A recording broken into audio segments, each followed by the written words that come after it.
Assalamualaikum warahmatullahi wabarakatuh. Kembali lagi di channel Berita Mistis. Untuk kisah kali ini ada sebuah cerita yang diambil dari karya Karsa dari tulisannya Representatif. Sebuah kisah yang berjudul Penghuni Minimarket Baru.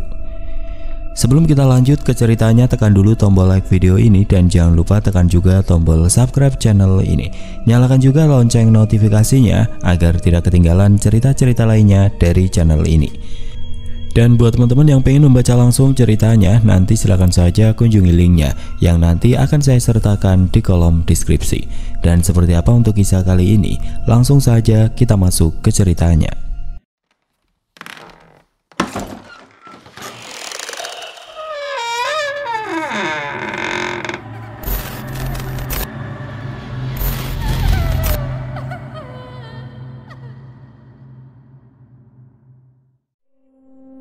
Di sebuah kota kecil, minimarket A yang selalu ramai di pusat kota akan membuka cabang baru di pinggiran yang jauh lebih sunyi. Rima, seorang kasir senior yang telah bekerja selama 3 tahun, ditugaskan oleh Pak Beni, manajernya, untuk membantu persiapan toko baru bersama beberapa rekan, yaitu Lucky, Bagas, dan Santi. Toko baru itu berada di sebuah bangunan tua yang sudah lama kosong. Banyak rumor yang beredar tentang masa lalu bangunan itu, namun Rima dan rekan-rekannya menganggapnya hanya omong kosong belaka. Sesampainya di sana, mereka disambut dengan aroma pengap bercampur debu yang menyengat. Rima segera menutup hidung dan mulutnya dengan sapu tangan agar tidak terhirup debu terlalu banyak. Bangunan tua itu terasa suram. Cahaya matahari yang seharusnya masuk melalui jendela terasa tidak cukup, membuat ruangan tampak lebih gelap dari seharusnya. Rima merasa ada sesuatu yang aneh, seolah-olah ada mata yang mengawasi mereka dari kegelapan ruangan. Pak Beni dengan nada santai memberi instruksi kepada mereka untuk membersihkan rak-rak dan menata barang-barang yang baru datang. Bersama dengan mereka, seorang kasir baru bernama Nadine ikut membantu. Saat mereka mulai membereskan ruangan, Lucky bergumam, "Tempat ini benar-benar seram. Aku tidak tahu kenapa rasanya dingin padahal AC belum dipasang." Tidak lama terdengar suara berbisik yang samar. Rima terdiam, mencoba mendengarkan dengan seksama. "Apa ada yang ngomong barusan?" tanya Rima melihat ke arah Santi yang berdiri tidak jauh darinya. Santi menggeleng, wajahnya tampak tegang. "Mungkin cuma angin," jawabnya, meskipun di dalam hatinya ia sendiri tidak begitu yakin. Mereka terus bekerja dalam keheningan yang semakin tegang. Hingga tiba-tiba rak barang di depan Nadine bergerak sedikit. Nadine terkejut dan hampir menjatuhkan beberapa barang. Tadi raknya bergerak sendiri," teriaknya panik. Pak Beni mencoba menenangkan mereka semua, menganggap itu hanyalah akibat bangunan tua dan mungkin lantainya tidak rata. Namun semakin lama mereka di sana, kejadian-kejadian ganjil semakin sering terjadi. Pintu-pintu terkunci sendiri, suara langkah kaki terdengar, dan beberapa kali Rima merasa ada bayangan hitam yang bergerak di sudut matanya. Suatu malam saat mereka lembur, Rima merasa sesak dan tiba-tiba saja sapu tangannya terjatuh. Saat ia berjongkok untuk mengambilnya, matanya terpaku pada sebuah cermin kecil di bawah meja kasir. Di cermin itu, ia melihat pantulan seorang gadis kecil berdiri di belakangnya. Wajah gadis itu pucat dengan mata kosong yang menatap lurus ke arah Rima. Rima terpaku sejenak sebelum akhirnya menoleh, namun tidak ada siapa-siapa di belakangnya. "Lucky, kamu lihat gadis kecil di sini?" tanya Rima dengan suara gemetar. Lucky yang kebetulan di dekatnya terkejut mendengar pertanyaan Rima. Apa maksudmu? Tidak ada siapapun di sini selain kita," jawab Lucky, meskipun ia mulai merasakan bulu kuduknya merinding. Kejadian itu membuat Rima semakin yakin bahwa ada sesuatu yang tidak beres dengan bangunan ini. Ia kemudian memberanikan diri bertanya pada seorang penduduk setempat tentang sejarah bangunan itu. Mereka menceritakan kisah tentang seorang gadis kecil yang hilang secara misterius bertahun-tahun lalu. Gadis itu ditemukan tewas di dalam bangunan ini setelah beberapa hari menghilang, dan sejak saat itu beberapa orang mengaku melihat sosoknya di tempat itu. Ketika kembali bekerja keesokan harinya, Rima mencoba membicarakan hal itu dengan teman-temannya. Namun Pak Beni melarang mereka untuk menyebarkan rumor. "Jangan menakuti karyawan lain, kita harus tetap profesional," ujarnya dengan tegas. Tapi meskipun mereka diam, Teror yang tidak terlihat itu terus menghantui mereka setiap malam. Pada malam terakhir persiapan pembukaan, Rima, Lucky, Bagas, dan Santi mendapat giliran untuk memeriksa barang terakhir. Saat sedang mengangkat kardus-kardus berat di gudang, tiba-tiba lampu padam dan suara tawa anak kecil menggema di ruangan. Seketika itu juga mereka semua berlari keluar dengan panik, menyadari bahwa apa yang mereka hadapi bukan hanya hayalan atau perasaan tidak nyaman semata. Di luar mereka bertemu dengan Nadine yang terlihat pucat. Ia mengaku melihat bayangan seorang gadis kecil yang duduk di kasir sambil tersenyum ke arahnya. Pak Benny yang mendengar cerita itu akhirnya terdiam, menyadari mungkin memang ada hal yang seharusnya tidak diusik dalam bangunan tua tersebut. Ketika minimarket itu akhirnya dibuka, kejadian-kejadian aneh tetap terjadi. Rima, Lucky, Bagas, dan Santi akhirnya dipindahkan kembali ke toko lama. Namun kenangan horor di bangunan tua itu terus membekas di ingatan mereka. Teror di minimarket baru itu seakan memberi mereka pesan. Tidak semua tempat siap dihuni manusia lagi. Hari pembukaan minimarket akhirnya tiba. Dengan semua karyawan berpakaian seragam merah, minimarket baru itu mulai menerima pelanggan pertama. Namun Rima dan teman-temannya yang sudah kembali ke toko lama tidak bisa benar-benar menghilangkan perasaan tidak nyaman. Sejak malam terakhir di toko baru itu, mimpi buruk selalu menghantui mereka.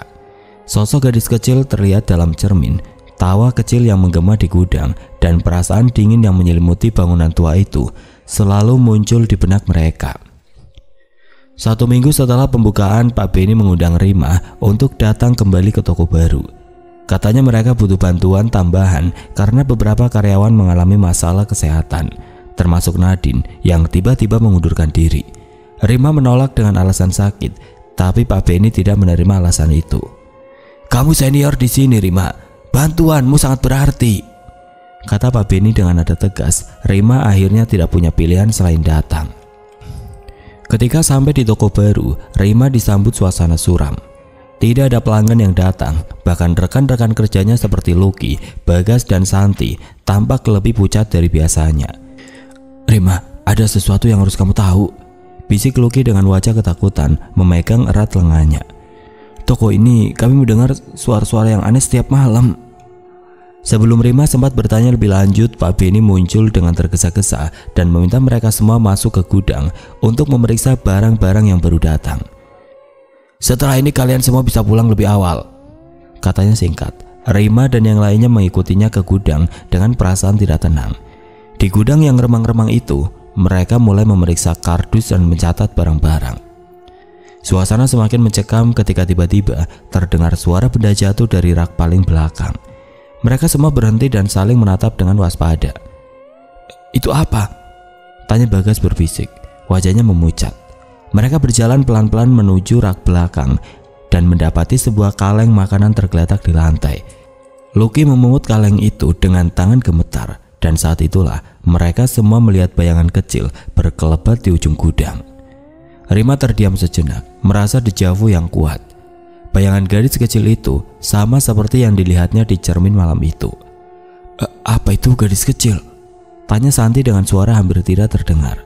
Belum sempat mereka menjawab, terdengar suara tawa anak kecil seakan berasal dari sudut gudang. Mereka berlari keluar dengan panik, kembali ke arah toko. Namun pintu keluar sudah terkunci rapat. Pak Benny sudah tidak terlihat dimanapun, seakan lenyap tanpa jejak. Sambil terengah-engah mereka mencoba membuka pintu, tetapi tidak berhasil. Pak Benny, tolong buka pintunya!" teriak Rima dengan suara putus asa. Tiba-tiba lampu toko mulai berkedip-kedip dan suara-suara langkah kaki anak kecil terdengar semakin dekat. Rima menoleh ke arah lorong kasir dan melihat sosok gadis kecil itu lagi, berdiri diam dengan kepala tertunduk, rambutnya tergerai panjang, kulitnya pucat, dan pakaiannya tampak lusuh, seolah-olah sudah bertahun-tahun tidak diganti. Perlahan gadis kecil itu mengangkat wajahnya dan menatap Rima dengan mata yang kosong, kemudian tersenyum samar. Tanpa mereka sadari, rak-rak di sekitar mereka mulai bergetar dan barang-barang jatuh bergemuruh. Suara tawa kecil itu berubah menjadi ceritan memilukan, dan tiba-tiba saja tubuh Santi seperti terseret ke arah gudang. Tolong!" teriak Santi, berusaha melawan, namun semakin ia mencoba melawan, semakin kuat tarikan itu, seolah-olah ada tangan tidak terlihat yang menariknya. Lucky dan Bagas berusaha menahan Santi, tetapi kekuatan aneh itu terlalu kuat.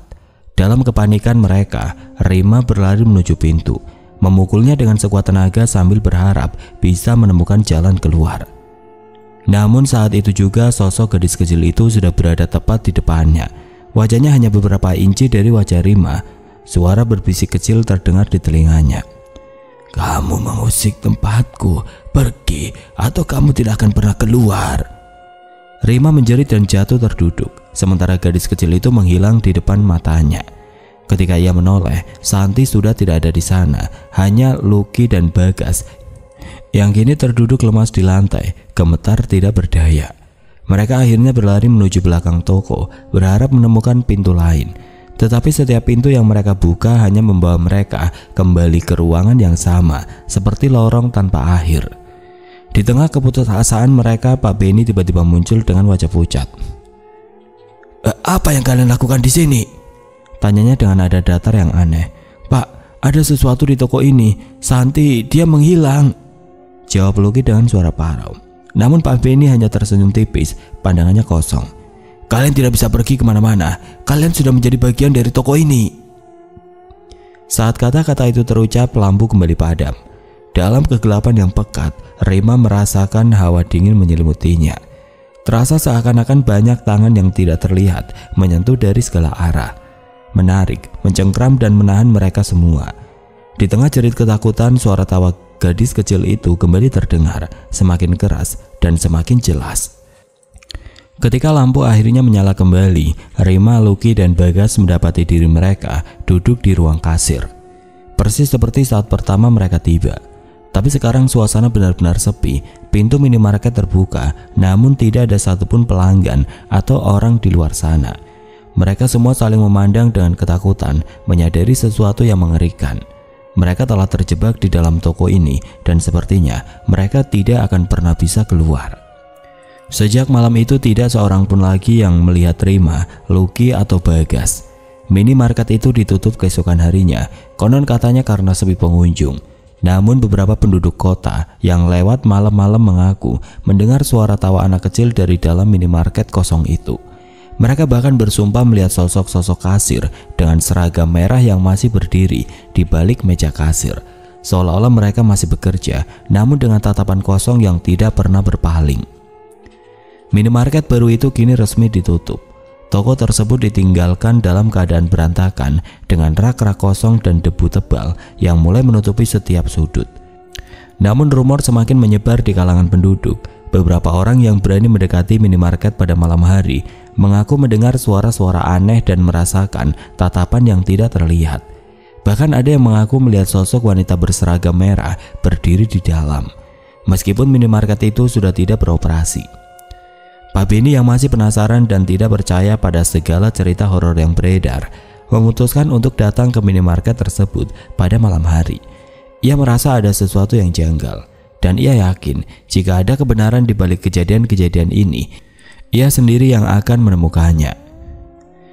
Dengan lampu senter dan setumpuk berkas di tangan, ia masuk ke dalam minimarket yang gelap dan lengang. Cahaya lampu senternya menembus kegelapan, menyapu rak-rak kosong dan lantai yang kini ditutupi debu. Saat masuk lebih dalam, Pak Benny merasa ada hawa dingin yang menjalar dari gudang. Meski ragu, ia tetap melangkah, berusaha mengumpulkan keberanian. Gudang itu kini tampak lebih seram dibanding terakhir kali ia lihat. Tumpukan kardus yang berantakan dan beberapa kaleng jatuh berserakan di lantai.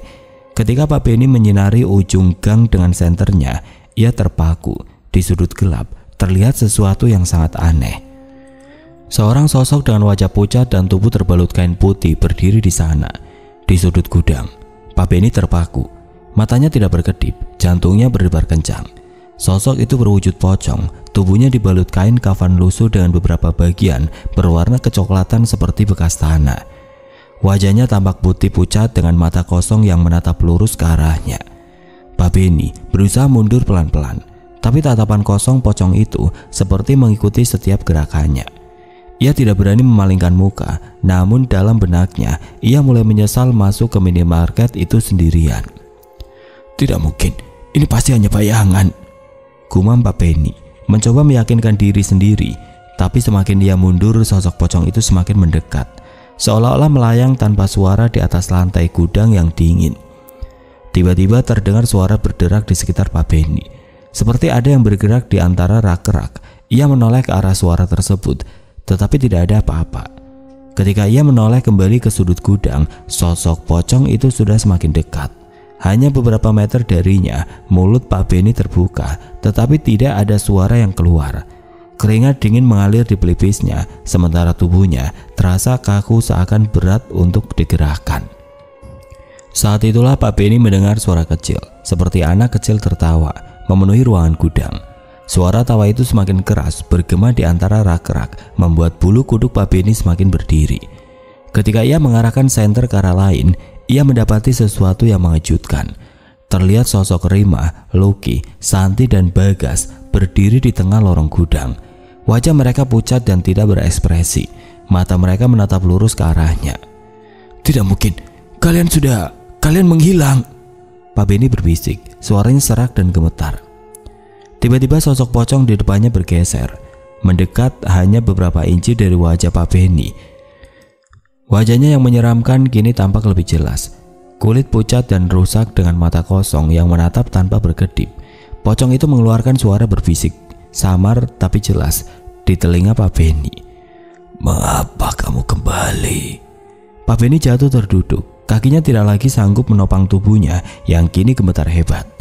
Namun ia terperangkap di antara sosok Rima, Lucky, Santi, dan Bagas yang kini berdiri membentuk lingkaran di sekitarnya, dengan mata yang kosong dan tubuh yang kaku. Dengan putus asa Pak Benny merangkak menjauh, tapi bayangan pocong itu masih melayang mendekat, mengikuti setiap gerakannya. Suara tawa gadis kecil yang terdengar sayup-sayup kini berubah menjadi jeritan menyayat yang memenuhi setiap sudut ruangan. Jeritan itu terdengar penuh dendam, memenuhi seluruh ruangan hingga akhirnya pintu gudang tertutup rapat dengan suara keras, membuat Pak Benny terjebak. Di dalam kegelapan gudang itu, hanya terdengar suara nafas Pak Benny yang putus-putus, bergema dalam keheningan. Ia tahu bahwa apa yang menghantuinya bukanlah sekedar bayangan atau mimpi buruk. Ia telah mengusik sesuatu yang seharusnya tidak dibangunkan. Ketika subuh tiba, seorang petugas keamanan yang berjaga di dekat minimarket itu menemukan pintu gudang yang setengah terbuka. Ia masuk dan menemukan Pak Benny terduduk di lantai dengan tatapan kosong. Tubuhnya gemetar hebat.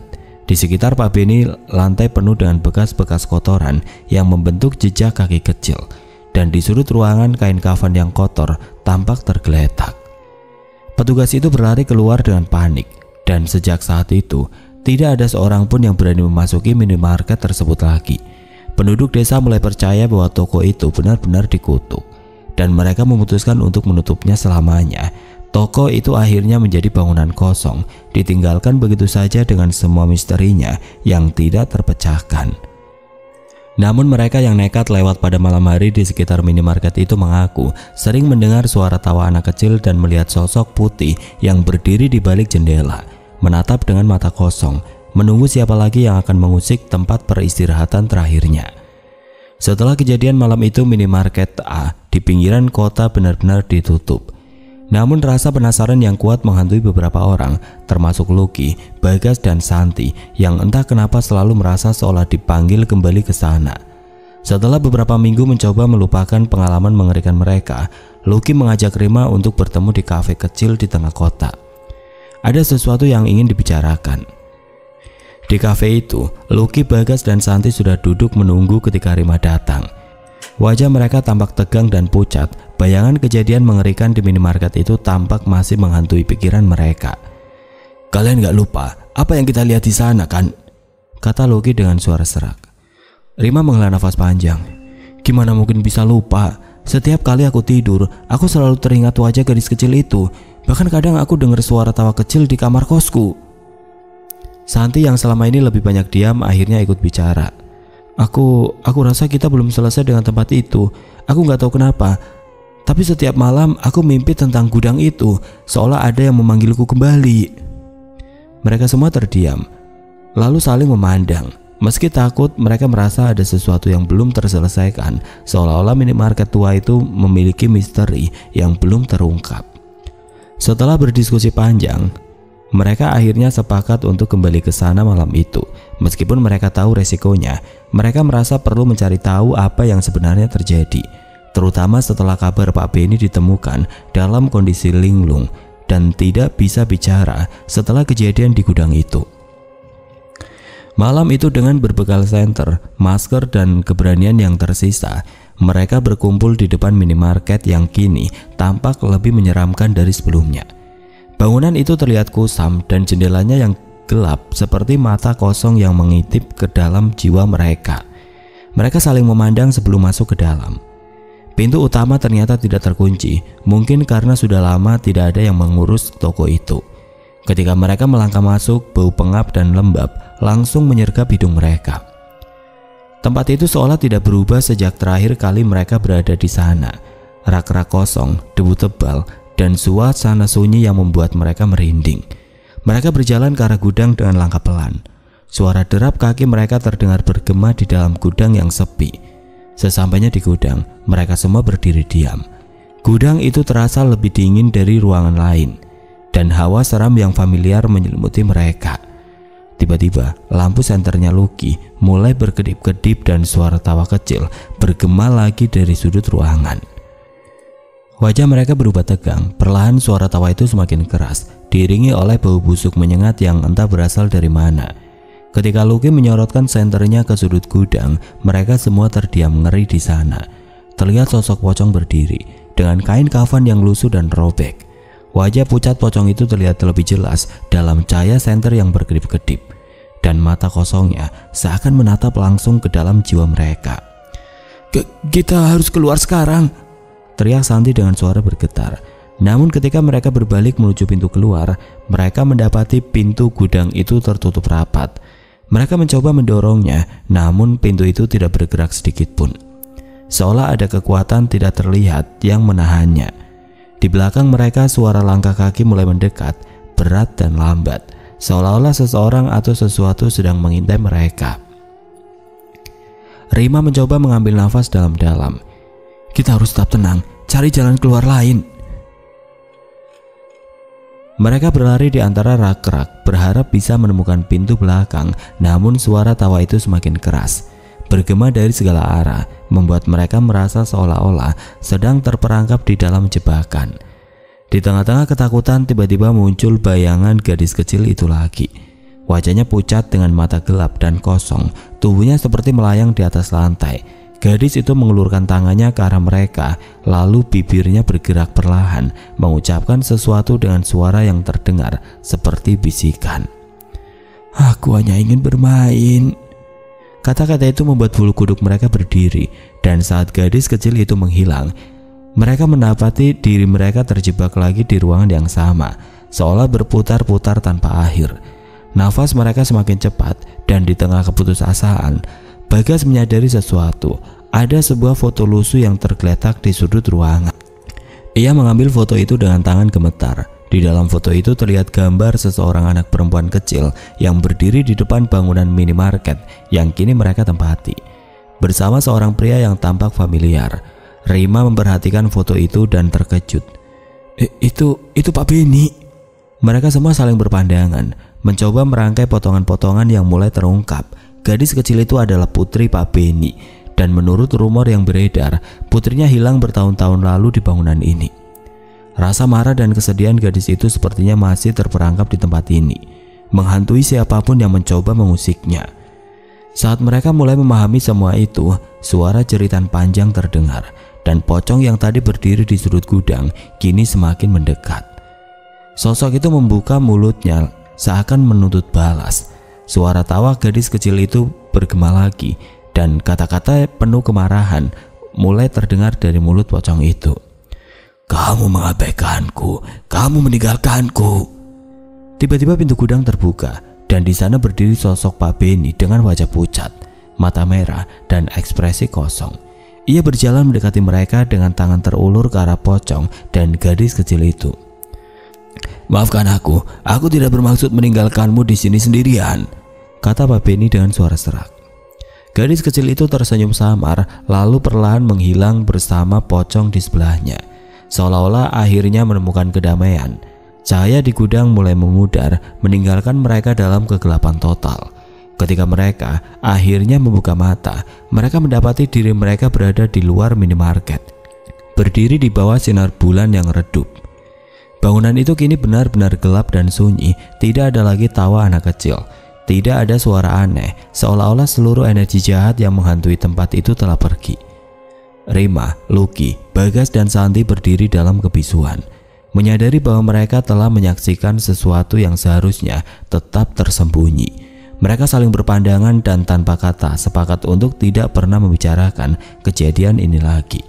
Dalam hati mereka berharap Pak Benny dan putrinya akhirnya bisa menemukan kedamaian. Namun ketika mereka berbalik dan pergi, tidak satupun dari mereka menyadari bahwa di jendela minimarket yang gelap itu, sosok seorang gadis kecil masih berdiri menatap mereka dengan senyum samar. Beberapa hari setelah kejadian mengerikan di minimarket itu, Rima mencoba kembali ke rutinitasnya. Meski berulang kali meyakinkan dirinya untuk melupakan semua yang terjadi, ia tidak bisa menghilangkan bayangan gadis kecil itu di pikirannya. Setiap kali ia menutup mata, wajah pucat gadis itu muncul dengan senyum samar dan tatapan kosong yang seolah-olah mengikutinya kemanapun ia pergi. Suatu malam, Rima memutuskan untuk pergi ke kota dengan motornya untuk menenangkan pikirannya. Ia mengenakan masker sapu tangan yang biasa ia pakai saat mengendarai motor untuk menghalau debu dan angin malam. Saat itu pukul 9 malam dan jalanan tampak sepi, hanya ditemani deretan lampu jalan yang menyala redup. Di tengah perjalanan, Rima merasakan hawa dingin yang aneh, lebih dingin dari biasanya. Ia menggigil sedikit, tapi terus melaju, meyakinkan dirinya bahwa itu hanya udara malam. Namun ketika melintasi jalan yang sedikit lengang, pandangannya menangkap sesuatu di sisi kiri jalan. Sosok gadis kecil itu berdiri di tepi jalan, mengenakan baju lusuh dengan rambut panjang yang terurai, wajahnya pucat dan tanpa ekspresi, dengan tatapan kosong yang langsung menatap ke arah Rima. Seketika jantung Rima berdebar kencang, ia mengedipkan matanya, berharap bahwa itu hanya halusinasi. Namun ketika ia kembali menoleh, sosok gadis itu masih ada di sana, menatapnya dengan mata yang kosong. Rima mempercepat laju motornya, berharap bisa menjauh dari pemandangan itu. Namun hanya beberapa meter setelahnya, ia melihat lagi sosok gadis itu di pinggir jalan. Kali ini lebih dekat.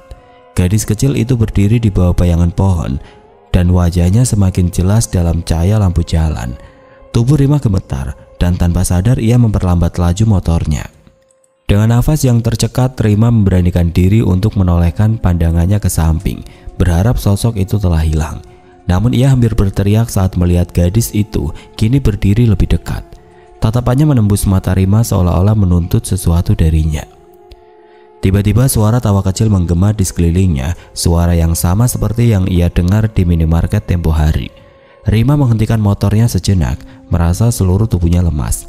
Ia mencoba mengatur nafasnya, tapi suara tawa itu terus terdengar, semakin dekat, semakin mengerikan. "Jangan tinggalkan aku!" Suara lirih itu terdengar dari arah belakangnya. Dengan tangan gemetar, Rima menoleh ke belakang dan jantungnya serasa berhenti. Gadis kecil itu kini berdiri tepat di belakang motornya dengan tatapan penuh rasa sakit dan senyum yang tipis, seolah-olah ia menuntut perhatian Rima. Rima berusaha menghidupkan kembali motornya dengan panik, tapi mesin itu mendadak mati. Suara tawa kecil gadis itu semakin keras, bergema di telinga dan membuat kepalanya pening. Sambil bergumul dengan ketakutan, Rima akhirnya menoleh dan memohon, "Apa yang kamu inginkan?" Gadis itu menatapnya dengan pandangan kosong dan mulai mendekat perlahan. "Aku ingin pulang," bisik gadis itu dengan suara yang serak dan nyaris seperti isakan. Rima mengerti bahwa ada sesuatu yang masih belum selesai. Dengan seluruh keberanian yang tersisa, ia berkata, "Kamu ingin aku bantu?" Gadis kecil itu mengangguk perlahan, dan untuk pertama kalinya mata Rima bisa menangkap kesedihan yang begitu dalam dari wajah pucatnya. Rima mencoba menenangkan diri, berusaha mengabaikan rasa takut yang membanjiri dirinya. "Kamu tinggal di mana?" tanya Rima pelan, sambil tetap memegang erat stang motornya. Gadis itu mengarahkan jarinya ke arah minimarket tempat Rima bekerja. Sejenak, Rima terdiam, merasa darahnya berdesir. Ia tahu bahwa kembali ke minimarket itu berarti menghadapi semua ketakutan yang berusaha ia tinggalkan. Namun rasa iba terhadap gadis kecil itu membuatnya tidak mampu menolak. Malam itu Rima dengan pelan mengendarai motornya kembali ke minimarket. Gadis kecil itu kini duduk di belakangnya, tubuhnya dingin seperti es, dan kehadirannya membuat Rima merinding. Jalanan semakin sepi dan angin malam terasa semakin menusuk. Saat mereka sampai di depan minimarket, Rima berhenti dan gadis itu turun perlahan. Ia berjalan menuju pintu toko yang kini tertutup rapat, seolah tahu bahwa tempat itu adalah tujuannya. Rima mengikuti dari belakang dan entah bagaimana pintu minimarket itu perlahan terbuka, meskipun seharusnya terkunci. Rima dan gadis kecil itu memasuki minimarket yang gelap dan tanpa suara gadis itu berjalan menuju gudang, tempat terakhir kali mereka melihat sosok Pocong dan Pak Beni.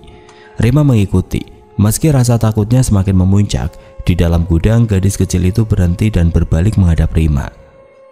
"Saya hanya ingin pulang," katanya lagi. Suaranya terdengar begitu menyayat hati. Rima mengangguk pelan, merasa ada air mata yang mulai mengalir di pipinya. Ia tidak tahu apa yang harus ia lakukan, tapi ia merasakan bahwa kehadirannya di tempat ini memberi ketenangan pada gadis kecil itu. Tiba-tiba pintu gudang terbuka dan sosok Pak Beni muncul. Wajahnya tampak penuh penyesalan dan air mata. Ia berjalan mendekati gadis kecil itu, dan Rima bisa melihat bahwa sosok Pak Beni yang kini berdiri di hadapan mereka bukan lagi Pak Beni yang ia kenal, melainkan seorang ayah yang dipenuhi rasa bersalah. "Maafkan ayah, nak. Ayah nggak seharusnya meninggalkan kamu," bisik Pak Beni sambil meraih tangan gadis kecil itu. Gadis kecil itu tersenyum dan dalam sekejap tubuhnya memudar bersama dengan sosok Pak Beni. Keduanya perlahan menghilang dalam cahaya redup, meninggalkan Rima sendirian di dalam gudang. Malam itu Rima merasakan sesuatu yang sulit dijelaskan. Beban yang menghantui minimarket itu seakan telah terangkat. Ia keluar dari minimarket dengan perasaan lega, dan ketika ia melihat ke belakang, bangunan ini tampak lebih damai. Sejak saat itu Rima tidak pernah melihat sosok gadis kecil itu lagi. Ia tahu bahwa sang gadis telah menemukan kedamaian bersama ayahnya. Minimarket itu tetap tertutup, tapi sekarang tidak ada lagi rumor-rumor aneh yang beredar. Rima percaya bahwa tempat itu kini sudah kembali tenang, bebas dari bayangan masa lalu yang menghantuinya. Namun setiap kali Rima melewati minimarket itu, ia selalu mengenakan sapu tangan di wajahnya, mengingat pertemuan terakhir dengan sosok yang tidak akan pernah ia lupakan.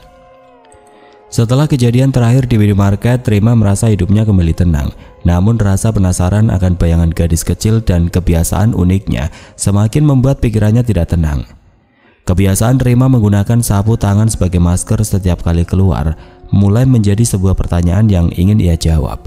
Kenapa ia begitu terobsesi dengan sapu tangan? Mengapa ia merasa nyaman hanya jika mengenakannya di wajah?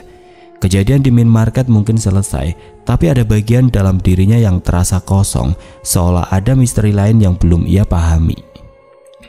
Setelah memikirkannya beberapa minggu, Rima memutuskan untuk berkonsultasi dengan seorang psikolog bernama Dr. Ida.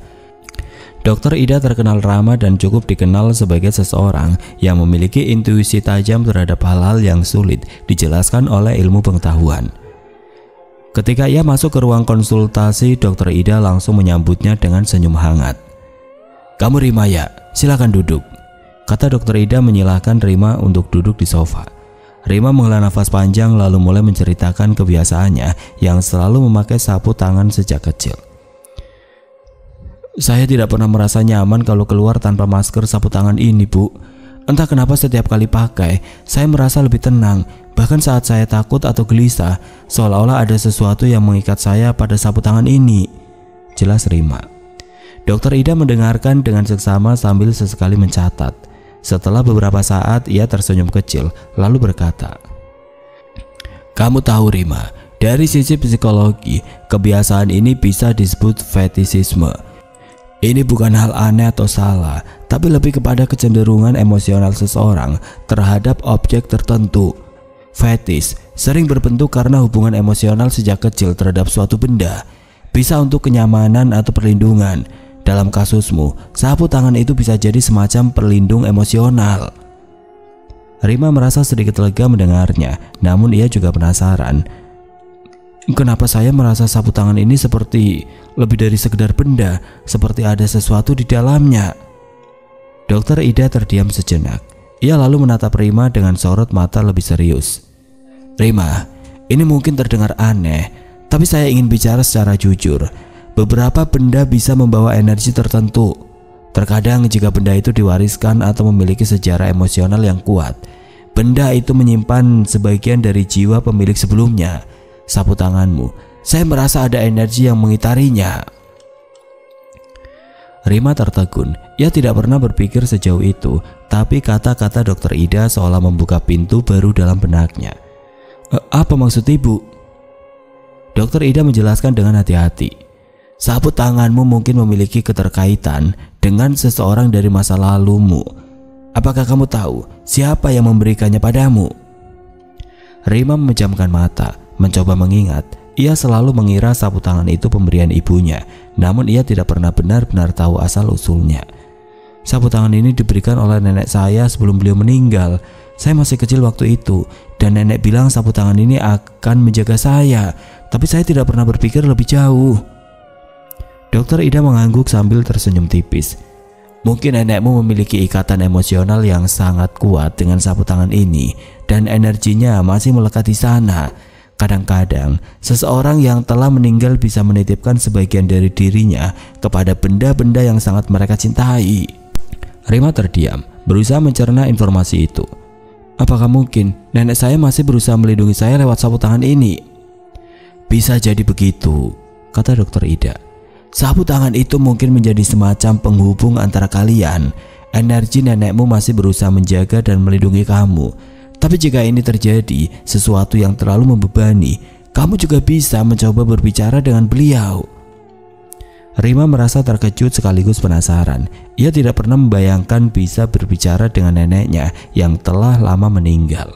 Namun ada rasa tenang yang mulai menyelimuti hatinya, seolah-olah ia akhirnya menemukan alasan mengapa ia begitu terikat dengan sapu tangan ini. Bagaimana caranya? Tanya Rima sedikit ragu. Dokter Ida menghela nafas dan berkata, cobalah berbicara langsung pada sapu tangan itu. Saat kamu sendirian, dalam keadaan tenang, mintalah nenekmu untuk datang dalam mimpi atau berikan tanda jika beliau masih ada di sana. Kadang orang-orang yang sudah pergi bisa menyampaikan pesan lewat mimpi. Malamnya Rima duduk di kamar dengan sapu tangan di tangannya. Ia memandangnya dalam-dalam, seolah-olah mencari sosok neneknya di balik kain kecil itu. Dengan suara pelan ia mulai bicara. Nek, kalau nenek masih di sini, kalau nenek masih menjaga Rima, beritahu Rima ya. Rima rindu nenek. Malam itu Rima tertidur dengan sapu tangan di dekat wajahnya. Dalam mimpinya ia mendapati dirinya di sebuah taman kecil yang dipenuhi bunga-bunga putih. Di tengah taman ia melihat sosok neneknya duduk di bangku kayu, tersenyum lembut sambil melambaikan tangan. Rima mendekat dan neneknya mengusap wajahnya dengan lembut. Nenek selalu ada di sini sayang. Jangan takut. Pakai sapu tangan ini saat kamu butuh perlindungan. Nenek akan selalu menjagamu, kata neneknya dengan suara lembut. Rima terbangun dengan air mata mengalir di pipinya. Sejak malam itu ia tidak lagi merasa takut setiap kali melihat sapu tangan. Ia tahu bahwa neneknya selalu ada untuknya, memberikan rasa aman lewat benda kecil yang selalu ia bawa kemana-mana. Meski rasa ketergantungan Rima terhadap sapu tangan itu belum hilang sepenuhnya, kini ia merasa ada sesuatu yang lebih besar di balik kebiasaannya. Ia bukan hanya merasa tenang karena sapu tangan itu, tapi juga karena tahu ada cinta dan perlindungan dari seseorang yang selalu mendampinginya. Sejak percakapan dengan Dokter Ida, Rima merasa sedikit lebih tenang. Namun kenyataan segera membawa ketenangan itu kembali memudar. Gadis kecil yang menghantui minimarket kini mulai muncul di luar tempat itu, seolah mengejar dan mengawasi setiap langkah Rima dan teman-temannya. Oke teman-teman, sampai di sini dulu ceritanya. Nantikan kelanjutan kisah ini di video berikutnya. Agar tidak ketinggalan, klik tombol subscribe channel ini dan nyalakan lonceng notifikasinya. Wassalamualaikum warahmatullahi wabarakatuh.